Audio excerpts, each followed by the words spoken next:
আসসালামু আলাইকুম বন্ধুরা, আজকে আমরা একজন অহংকারী স্ত্রীর সম্পর্কে কথা বলবো যিনি তার স্বামীকে কখনোই সম্মান করেননি। এক গ্রামে একজন ভালো স্বামী সবসময় তার স্ত্রীকে ভালোবাসে, সম্মান করে এবং তার সুখের জন্য চেষ্টা করে। কিন্তু যখন একজন স্ত্রী অহংকার আর দুর্ব্যবহার করে তখন তার ফল কি হতে পারে? আসুন শুনি একটি শিক্ষণীয় ঘটনা। স্বামী এবং স্ত্রীর পরিচয়। রাশেদ একজন সফল ব্যবসায়ী ছিলেন। তিনি ছিলেন ধৈর্যশীল এবং আল্লাহ ভীরু, কিন্তু তার স্ত্রী নাদিয়া ছিলেন একদমই ভিন্ন স্বভাবের। তিনি অহংকারী ছিলেন এবং সবসময় স্বামীকে ছোট করতেন। স্ত্রী বলি, তুমি কি বা করো? আমার বাবার বাড়িতে আরো ভালোভাবে থাকতাম। তখন স্বামী বলে, আমরা সুখী হতে পারি যদি আমরা একে অপরকে সম্মান করি। স্ত্রী বলে, তুমি শুধু কথা বলো, কাজের কিছুই নেই। বলেন, রাশেদ চেষ্টা করতেন স্ত্রীকে খুশি রাখতে, কিন্তু নাদিয়া কখনোই কর্তৃত্ব প্রকাশ করতেন না। স্বামী বলেন, তোমার জন্য এই শাড়িটি এনেছি, আশা করি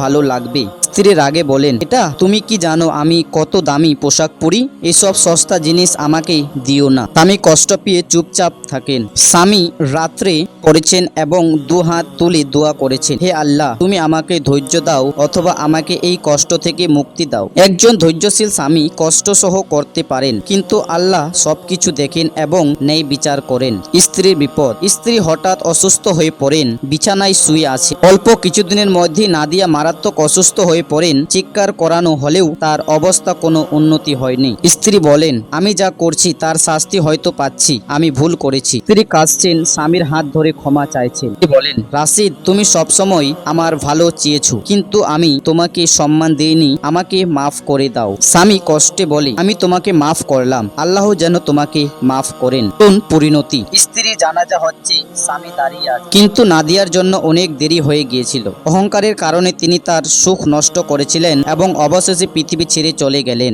শেষে স্বামী মসজিদে বসে কুরআন পড়ছেন। এই ঘটনা থেকে আমাদের কি শেখায়? স্বামী স্ত্রী একে অপরের প্রতি সম্মান প্রদর্শন করা উচিত। অহংকার কখনোই কারও মঙ্গল আনে না।